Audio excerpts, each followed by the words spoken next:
Hilton metal forging limited ने सफलतापूर्वक forged railway wagon wheel set का निर्माण किया है।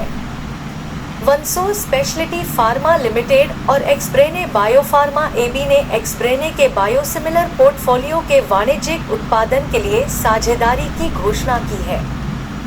एजीआई इंफ्रा लिमिटेड की सहायक company AGI construction private limited को जलंधर हाइट्स परियोजना के तहत 2 टावरों के निर्माण का अनुबंध प्राप्त हुआ है।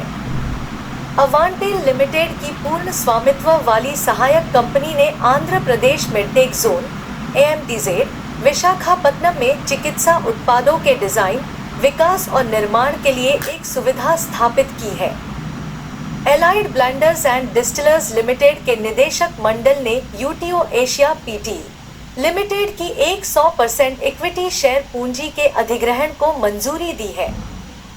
Health city Cayman islands limited Narayana Hrudayalaya limited की पूर्ण स्वामित्व वाली विदेशी सहायक कंपनी ने केमैन इंटीग्रेटेड हेल्थकेयर लिमिटेड में कार्यशील पूंजी की जरूरतों को पूरा करने के लिए $1 मिलियन का निवेश किया है। टालब्रोज ऑटोमोटिव कंपोनेंट्स लिमिटेड और इसके संयुक्त उद्यमों ने अग्रणी ओईएम से घरेलू और निर्यात बाजार के लिए 580 करोड़ रुपए के ऑर्डर प्राप्त किए हैं।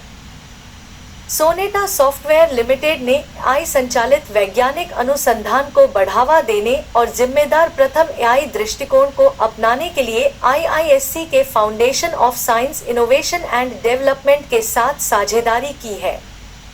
केन्स टेक्नोलॉजी इंडिया लिमिटेड की सहायक company Kaynes semicon private limited ने संपत्तियों के अधिग्रहण के लिए फुजित्सु जनरल इलेक्ट्रॉनिक्स लिमिटेड के साथ एक एसेट परचेज एग्रीमेंट किया है।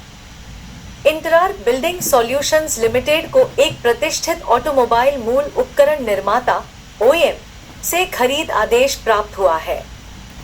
मुंबई रेलवे विकास निगम लिमिटेड ने टेक्समा रेल एंड इंजीनियरिंग लिमिटेड को 44.04 करोड़ रुपए का अनुबंध प्रदान किया है, जिसमें ट्रैक्शन ट्रांसफार्मर की आपूर्ति, निर्माण, स्थापना, परीक्षण और कमीशनिंग शामिल है।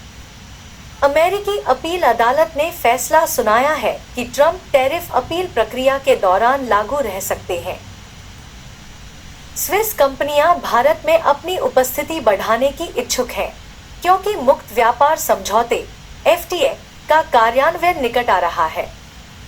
HDFC बैंक और ICICI बैंक ने कुछ अवधि के लिए फिक्स्ड डिपॉजिट ब्याज दरों में 25 आधार अंकों की कटौती की है।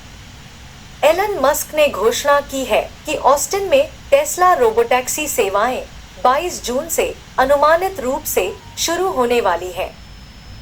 अमेरिका और चीन ने जिनेवा व्यापार सहमति को लागू करने के लिए एक रूपरेखा पर सहमति व्यक्त की है। मार्क जुकरबर्ग ने मेटा के लिए अपनी सबसे बड़ी AI निवेश के रूप में स्केल AI में $14 बिलियन का निवेश किया है। सोने की कीमतों में वृद्धि देखी गई, भले ही अमेरिका और चीन व्यापार युद्ध को हल करने के लिए सहमत हो गए हों। भारत और अमेरिका ट्रंप के टैरिफ समय सीमा से पहले व्यापार वार्ता को तेज कर रहे हैं।